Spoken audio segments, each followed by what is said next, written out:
Tidak harus ke bahasa Arab. Daripada bahasa Arab kita tidak tahu artinya, bingungi malaikat. Dia bilang malaikat, ih kasih ini ibu. Dia minta anaknya cerdas, dan minta jodoh ini. Malaikat. Nih, atau al-kafirun. Baik, jangan lalu coba-coba cari penyakit. Wala antum abiduna ma abud wala ana abidum ma abattum wala antum abiduna ma wala ana abidum ma abattum wala antum. Nah turungi pusat. Jangan bagi cari susah. Ya. Sudah terpenuhi. Kriteria yang kedua yang mulai kita longgar. Apa itu? Tidak mempertontonkan lekuk-lekuk tubuh. Jadi bikin baju tubuh 4 syaratnya. Jadi kalau mau bikin baju ini syaratnya. 1. Nutup aurat. 2. Tidak mempertontonkan lekuk-lekuk tubuh. 3. Pantas. 4. Indah. Indah nomor 4. Banyak orang bikin pakaian, indahnya dulu nomor 1. Nutup auratnya nomor 19. Akhirnya apa? Indah dilihat tapi tidak memenuhi syarat. Tutup aurat, alhamdulillah ibu pakai tutup aurat. Yang kedua, tidak mempertontonkan lekuk-lekuk tubuh. Ini yang banyak dilanggar, sempit-sempit. Ada ibu-ibu pakai jilbab tapi sempit. Sempit bajunya, sempit celananya, sempit roknya. Akhirnya karena sempit roknya susah jalan. Ini dia jalan. Naburu anjing gila. Coba bedek kalau longgar, langsung ditarik saja. Coba kita. Nah, ibu-ibu, kalau kurus-kurus nah sempit masih baik jadi lihat. Tapi kalau gemuk, sudah gemuk, sempit bajunya, kentara lekuk-lekuknya. Seperti kuliah burasa. Lihat itu burasa ibu di, sudah dibuka talinya masih ada. Lihat itu ibu-ibu begitu nih model tahu kalau batal laki baru pakai sempit-sempit. Nah kira barangkali enak dilihat. Jengkelku mau kurasa tendang nih. Ada itu ibu-ibu kalau pakaian ki belum tentu dari samping bagus. Dari depan barangkali baik. Begitu kita dari samping deh kayak bebek kesurupan. Nah, maka ibu-ibu syarat pakaian yang kedua, jangan mempertontonkan lekuk tubuh. Ini yang banyak perempuan langgar, terutama ketika dia olahraga. Olahraga itu baik, memelihara kesehatan itu anjuran agama. Tapi jangan sampai kita senam pakai baju sempit. Ibu-ibu di depan, bapak-bapak di belakang. Bayangkan bagi, ibu-ibu begini, bapak-bapak di belakang begini. Jelek deh itu dilihat. Baru majelis taklim bede. Tidak boleh. Silakan olahraga, tapi jangan campur laki perempuan. Apalagi kalau pakaian tak sempit. Sampai dibayangkan apa itu nak pikir bapak kalau begini. Dek, mulai besok pakaian yang longgar-longgar, jangan sempit. Yang ketiga syarat pakaian pantas. Orang Bugis bilang sitina aja. Kalau saya seorang anggota istri pejabat, pantas tidak saya pakaian begini. Kalau suamiku anggota DPR, pantas tidak saya begini. Kalau saya anggota DPR, pantas tidak begini. Kalau saya majelis taklim, pantas tidak bajuku begini. Kalau saya sudah hajat, pantas tidak saya berpakaian begini. Tanya kepantasannya. Juga kita laki-laki. Jangan suami istri tadi suruh pakai jilbab, anak tadi suruh pakai jilbab. Kita keluar rumah main badminton, main basket, main apa kelihatan paha. Dosa juga itu laki-laki kalau keluar rumah kelihatan paha. Nah bilang mahasiswaku, tidak ada yang nafsu lihat paha aku Ustaz. Siapa bilang? Siapa tahu ada janda-janda tua. Sudah lama kadang kasihan tidak pernah lihat paha. Nah dia milo-milo. Tidak boleh. Auratnya laki-laki, pusat sampai. Tidak boleh kelihatan. Kita suruh anak istri tak pakai jilbab. Kita keluar rumah pergi main bulu tangkis, pergi jogging, kelihatan paha. Dosa juga itu bagi laki-laki. Dan yang keempat, syarat pakaian indah. Alhamdulillah, Allah tidak melupakan keindahan dalam berpakaian. Dengan catatan, dia urutan terakhir. Pakaian yang pertama harus nutup aurat, yang kedua tidak mempertontonkan lekuk-lekuk tubuh, yang ketiga pantas, dan yang keempat indah. Alhamdulillah. Inilah oleh-oleh yang kedua. Selalu berpakaian yang islami. Coba kita juga bapak-bapak, ibu, mau ki supaya suami tak tidak jalan salah? Mau ki suami tak kembali ke jalan yang lurus? Mau ibu? Caranya suruh keluar rumah selalu pakai gamis. Coba pakai gamis, pakai songko, insya Allah tidak macam-macam itu. Coba saya kemana-mana saya pakai begini, tidak mungkin saya jalan salah. Kenapa itu? Ustaz kak, ada haji, insya Allah tidak macam-macam. Kalau saya jalan begini tidak mungkin saya pipi main biliar. Ustaz kak jili-jili. Maka ibu kalau mau pergi suami tak keluar pak, pakai songkok tak, mana gamis tak? Ada yang bilang di Makassar majelis taklim, dia bilang selalu suruh pakai gamis Ustaz. Cuma kalau di mobil dah ganti. Ini juga bapak-bapak ya, sudah diajarkan jalan ke surga malah dia pilih jalan yang ke neraka.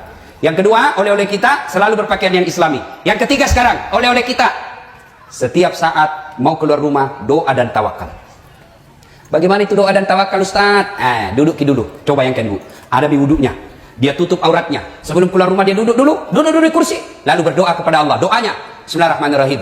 Inna sholati Sesungguhnya salatku, wa nusuki, ibadahku, wa mahyaya, hidupku, wa mamati, dan matiku lillahi rabbil alamin. Saya serahkan segalanya kepada Allah. Bismillah, dengan nama Allah tawakkaltu, saya berserah diri. La haula wala quwata illa billah. Tidak ada daya dan kekuatan kecuali datangnya dari Allah Subhanahu wa taala. Ternyata di jalan nah hadang ki perampok.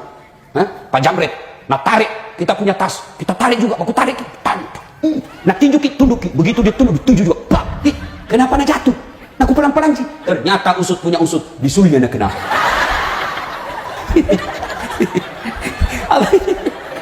Allah yang gerakan dia kena bundana.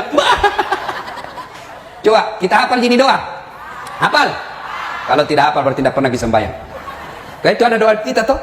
Nah, ini yang disebut makpas sandre, berserah diri. Inna salati wa nusuki wa mahyaya wa mamati lillahi rabbil alamin. Bismillahi tawakkaltu ala Allah. La haula wala quwata illa billah. Keluar. Insya Allah tiba-tiba di jalan bang, tabrak, mati. Bapak mati syahid. Kenapa mati syahid? Satu, dia sudah ada wuduknya. Dua, dia tutup auratnya. Tiga, dia sudah berdoa. Matiku, hidupku, semuanya serahkan kepada Allah. Masya Allah. Maka baca ini setiap mau keluar rumah. Cuma sekarang modern salah-salah maki. Mau keluar rumah bukan ini doa yang kita baca. Mau keluar rumah apa nak bilang? Goodbye daddy. Daddy tuh. Padahal dia di rumahnya nak panggil suaminya Ambo. Dedi, mau dari salah-salah. Ini pengaruhnya anu peling India. Nabi lama makku ada tuh gunanya itu peling India nak. Maka tuh sih maka ada dia naga makku relo mak gosip. Mon romanan di bulan menonton. Oh, bagus juga.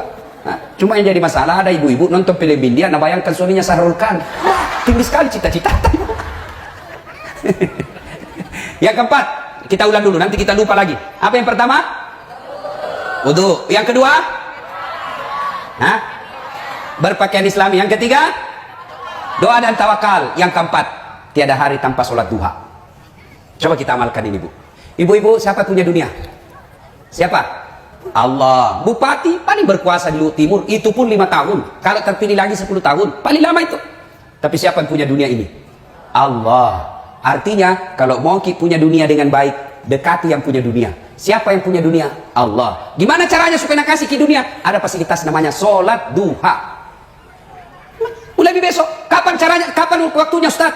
Sholat duha kira-kira jam 7 sampai setengah 12. Bagaimana caranya Ustaz? Sama sholat sunnah yang lain. Sama sholat tarawih. Sama caranya sholat tahajud. Sama caranya sholat hajat. Sama caranya sholat taubat. Cuma beda niat. Kalau duha, niatnya duha. Kalau tahajud, niatnya tahajud. Kalau duha, niat duha. Kalau hajat, niatnya hajat. Cara bacaannya, gerakan-gerakannya sama. Maka jam 7, jam 8 pergi miswamita ke sawah. Pergi miswamita ke kebun. Pergi miswamita ke kantor. Pergi miswamita ke pasar berdagang. Maka istri yang baik, dia tinggal bantu suaminya. Dia bantu suaminya cari nafkah. Dengan cara apa? Dia tinggal di rumahnya sholat duha. 2 rakaat sampai 8. Maksudnya apa Ustaz? 2 rakaat salam, 2 rakaat salam, 2 rakaat salam, 2 rakaat salam. Berarti 4 kali salam. Tiap 2 rakaat salam. Boleh 2 rakaat? Boleh. 4 rakaat? Bagus. 6 rakaat lebih utama. 8 tokcer paling hebat. Coba. Ibu-ibu tidak usah cemas. Kecil ini buat Allah kasih ke kebun. Kecil buat Allah kasih kita ini apa yang kita mau. Caranya apa? Minta kepada Allah. Caranya sholat perbaiki dalam sholat duha. Perbaiki sholat. Bu, bukan mau takabur. Ini rumus hidup saya dalam sholat duha. Sholat duha mengangkat derajat saya, Bu. Saya ingat waktu masih SMA saya, Bu. Kalau bunyi bel, orang pada lari ke kantin. Saya ke musola dulu. Sholat duha 2 rakaat paling 5 menit. Saya berdoa 2 menit, 7 menit saja. Istirahat 30 menit. Masih ada waktuku 23 menit setelah saya sholat. Setelah saya sholat saya berdoa, ya Allah saya terima nasibku miskin. Saya terima nasib bapakku miskin. Tapi jangan pula engkau miskinkan akhlak dan ilmuku. Jadikan diri hamba sebagai pusat ilmu pengetahuan ya Allah. Tidak ada yang mustahil bagimu ya Allah. Jadikan diri hamba sebagai pusat ilmu pengetahuan. Berikan saya kecerdasan, kemudahan dalam pemahaman. Selesai. 37 menit. Sudah itu baru saya ke kantin kalau ada uang. Kalau tidak ada uang, cari anak orang kaya dongo.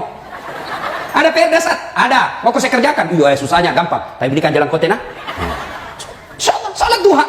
Alhamdulillah dengan salat duha itu sepertinya saya selalu istilahkan begini. 5 saya minta sama Allah, nah kasih ke Allah 5.000. Bayangkan, apa yang saya dapati sekarang lebih banyak dari apa yang saya mau. Caranya, sholat duha. Dari kecil saya sholat duha. Minta kalau Allah kasih ibu, gampang. Ini ibu-ibu nih, yang sudah muka-muka sakaratil maut. Nah, kan tidak mungkin maki ibu jadi camat. Iya, tidak mungkin maki jadi dokter. Tidak mungkin nih. Tapi jangan putus asa. Lanjutkan cita-cita tak. Kemana? Anak tak. Pergi anak tak sekolah, tinggal ki sholat duha. Doakan anak tak. Suami tak pergi cari nafkah, tinggal ki bantui sholat duha. Selesai sholat duha berdoa ki, ya Allah zat yang mengatur rezekinya suamiku, engkau yang maha kaya ya Allah, engkau yang tak terbatas kasih sayangnya. Jika rezekinya dan lekna lakek kuang kamopi kolangi puang panoi, kau lalangi tanah puang pendrei, ya kau mabela mopi, pacaweki, ya kau cedek mopi puang pak gendai. Yang paling penting ya Allah pak barakai. Sudah itu kita SMS suami tak, Pak, jangkit menghalalkan cara di kantor. Baru saja saya doakan ki salat duha, insya Allah murah rezeki kita. Coba kita SMS begitu suami tak, langsung semangat. Itu kita laki-laki kalau dapat SMS begini, langsung dikasih lihat semua teman tak di kantor. Hei, lihat istriku. Bagaimana saya tidak sayang? Lihat kok, tiap pagi SMS-nya. Pernah kita SMS begitu suami tak? Pernah? Dede. Paling SMS-nya bilang temanku, paling SMS-nya Ustaz, jangan lupa singgah beli telur. Wah, baru suaminya kepala dinas. Disuruh singgah kodong beli telur.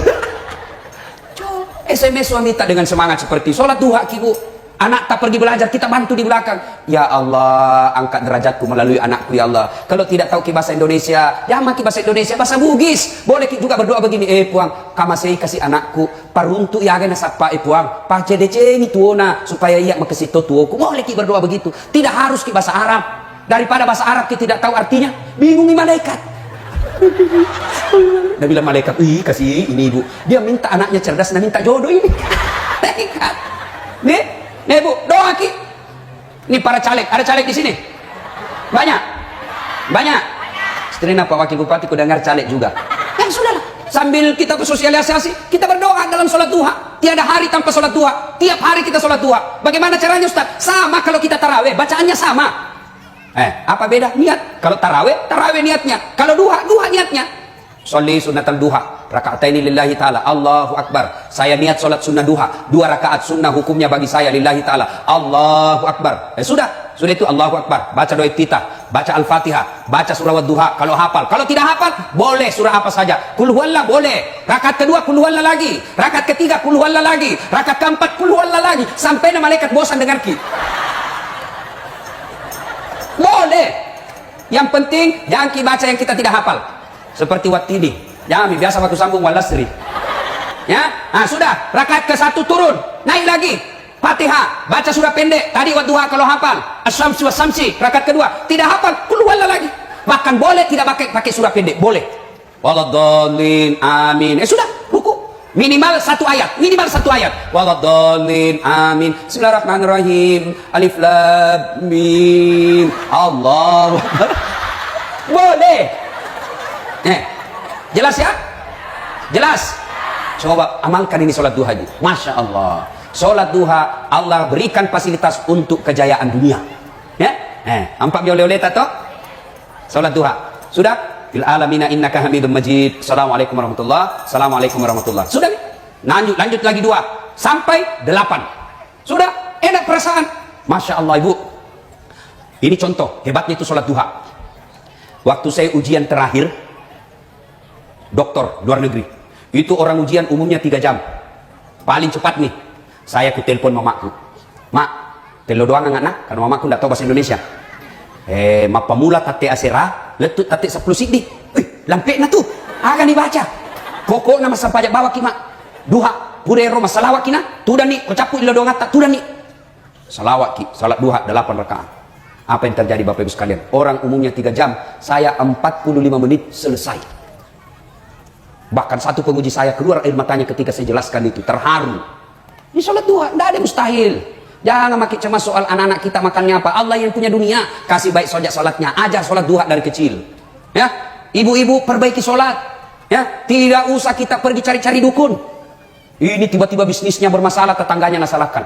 Hai, pasti ini najapi-japi ini. Jangan makin lebih kita sholat duha. Ya, inilah yang ke-4. Yang kelima, oleh kita. Tiada hari tanpa bersalawat. Banyak-banyak bersalawat. Tahu jadi salawat ibu? Sallallahu ala Muhammad, sallallahu alaihi wasallam, sallallahu ala Muhammad, sallallahu alaihi wasallam. Saya kalau di Makassar salawat begini ikut semua majelis taklim. Di sini nak lihat-lihat tika. Kira barangkali ku nyanyikannya. Sallallahu ala Muhammad, sallallahu alaihi wasallam, sallallahu ala Muhammad, sallallahu alaihi wasallam. Ibu coba kiamalkan ini, Bu. Coba kiamalkan. Saya sering amalkan. Ketika kita lagi cemas, lagi gundah gulana, lagi sengsara pikiran dan perasaan, ambil wudhu, majenik yolo, baru sholat hajat 2 rakaat dulu. Salawat ki Nabi dengan nada seperti tadi, seolah-olah ada Nabi di depan kita, sebaik-baik salawat. Misalnya aniaya ki suamita, selama ini kita percaya dia setia, ternyata kita dapat berita dia selingkuh, ternyata dia hianati, kita sakit hati. Jangan pergi cerita sama tetangga, tidak ada gunanya. Ini ibu bertengkar sama suaminya, pindah cerita sama tetangganya, tidak usangka itu suamiku, sudah bebe kalau tidur ngorok, sekit, tinggi lagi macam ring. Nabi bilang tetangga, kasihamu pada dalam hatinya tidak kok. Jangan cerita itu masalah dalam rumah tangga dengan tetangga. Cerita kepada Allah. Jangan apa? Salat hajat. Jangan meskipun kita bilang jangan cerita. Nah cerita. Percaya. Ya, tidak mungkin nak cerita ke Ustaz. Dia masih saudara sama bapakku, pamanku itu. Siapa yang itu? Abu Lahab, pamannya Nabi. Masa ada cerita ke Ustaz? Masih sepupu kah itu? Siapa itu? Abu Sofyan, sepupu satu kalinya Nabi. Masa ada cerita ke Ustaz? Saudaraku itu. Siapa yang dorong Nabi Yusuf masuk ke sumur? Saudaranya. Jadi jangan cerita jeleknya itu tetangga, jeleknya rumah tangga dalam tetangga. Jangan. Apalagi dicerita di Facebook. Dong.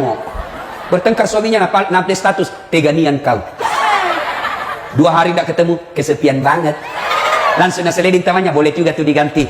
Mulai dari status itu. Ketika kita lagi gundah seperti ini, jangan cerita ke medsos, jangan cerita ke orang lain, cerita kepada Allah, supaya cepat sampai kita punya keluhan, supaya cepat sampai curhat kita. Sebut orang yang dicintai Allah. Duduk maki, salawat kepada Nabi. Ada utang tak mau disita sama bank. Ya maki gundah gulana, salawat ki. Ya Nabi, salam alaik, ya Rasul, salam alaik, ya Habib, salam. Sebut sebanyak-banyaknya. Mulai jam 2 dini hari sampai jam 4 kita lakukan. Masa Allah tidak dengar ketika kita mengadu? Coba kita ada masalah tak pikir curhat di mana, berdoanya di mana? Di Facebook. Ya Allah lindungi rumah tanggaku. Deh sibuk nak Tuhan mau baca status lu dong. Kakak tawa serius kayak ini.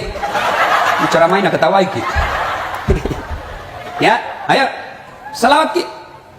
Bu, banyak sekali. Saya puluhan kali saya lihat itu hebatnya salawat. Pernah suatu ketika di Pulau Buru mau maulid, rame orang, lapangan kayak gini penuh, tiba-tiba hujan. Saya bilang panitia batal min, nggak jadi nih orang. Saya bilang dulu bos, kasih saya kesempatan berselawat. Saya selawat sebanyak-banyaknya, saya putari seolah-olah saya putari ini, saya pagari ini dengan selawat. Berhenti hujan. Terakhir ini di Enrekan, khutbah Idul Adha waktu itu. Penuh lapangan, kita mau khutbah di lapangan. Bupati sudah bilang kasih pindah nih ke masjid, nggak mungkin. Saya bilang tunggu. Saya salawat sebanyak-banyaknya. Saya minta tolong kepada Allah. Mudah-mudahan Allah dengan cintanya kepada Nabi Allah kabulkan. Akhirnya apa? Berhenti hujan. Begitu saya selesai khutbah, baru 3 menit, hujan kembali. Kalau ada masalah tak Ibu, salawat. Saya kasih contoh. Saya sahabat misalnya sama Pak Wakil Bupati. Pak Bupati, saya sahabat. Ada anak nakal, banyak sekali. Sakit gigi Pak Bupati, nak tumbuk tiang listrik. Lewat rumah Pak Bupati, nak lempar mobilnya. Banyak nakal memang toh. Tapi mau ditangkap. Saudara, bagus sih Pak Ustaz. Meninggal saya.